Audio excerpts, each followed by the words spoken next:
ओम श्री गणेशाय नमः। ओम श्री व्यासरघुपतये नमः। ओम श्री गुरुभ्यो नमः। सर्व बांधवांक नमस्कारू। हांव अनुपमा शणै।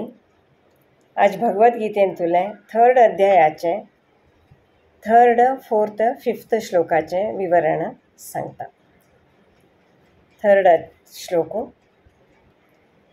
श्री भगवानुवाच लोकेऽस्मिन् द्विविधा निष्ठा पुरा प्रोक्ता मया नघ ज्ञानयोगेन सांख्यानां कर्मयोगेन योगिनां। लास्ट 2 श्लोकांत तुलें अर्जुनाले कन्फ्युजनाचे म्हळ्यार ज्ञान आनी कर्म हे दोनी खंयची श्रेष्ठ म्हळ्यार प्रश्नेक श्री कृष्ण सांगता, हे अर्जुना, साधनेचे सर्वश्रेष्ठ असे 2 मार्ग आसा, ज्ञानयोगाचे आणि कर्मयोगाचे। विचारवंतां खातीर ज्ञानीं खातीर ज्ञानयोग आणि निष्काम कर्म करताले योगीं खातीर कर्मयोग। Krishna says, Hey Arjuna, it's a twofold path that I have declared in the past. The path of knowledge, Jnana Yoga, for Sankhyas, and the path of action, that is Karma Yoga, for the active. Next shloko. न कर्मणामनारम्भात्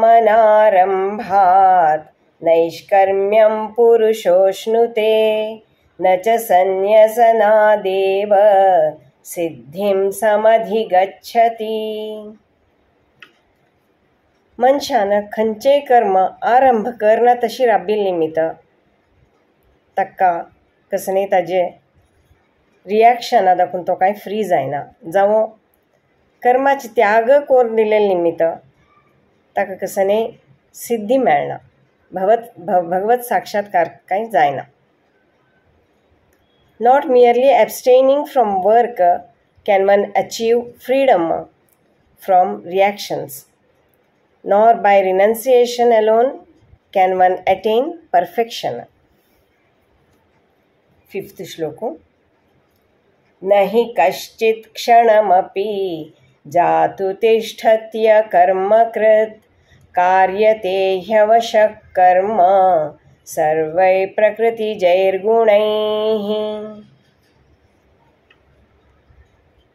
मनशान खंयचेय क्षण कांय ना कांय काम करता आसता, काम करना ती एकय क्षण वचना, हे प्रकृती नियमू आसा। सत्व रज तम म्हळ्यार त्रिगुणात्मक गुणा निमित्त मनुष्य चिंतन मनन अशी कसं करता असता। No one can remain even for a moment without performing action.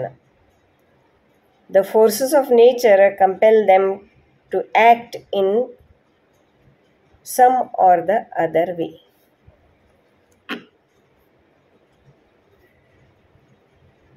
आजीक हांगा राबोया,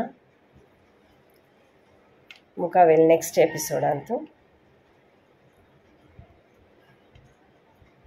सर्वे भवन्तु सुखिनः, सर्वे सन्तु निरामयाः, सर्वे भद्राणि पश्यन्तु, मा कश्चित् दुःखभाग् भवेत्। हरिः ओम। धन्यवाद।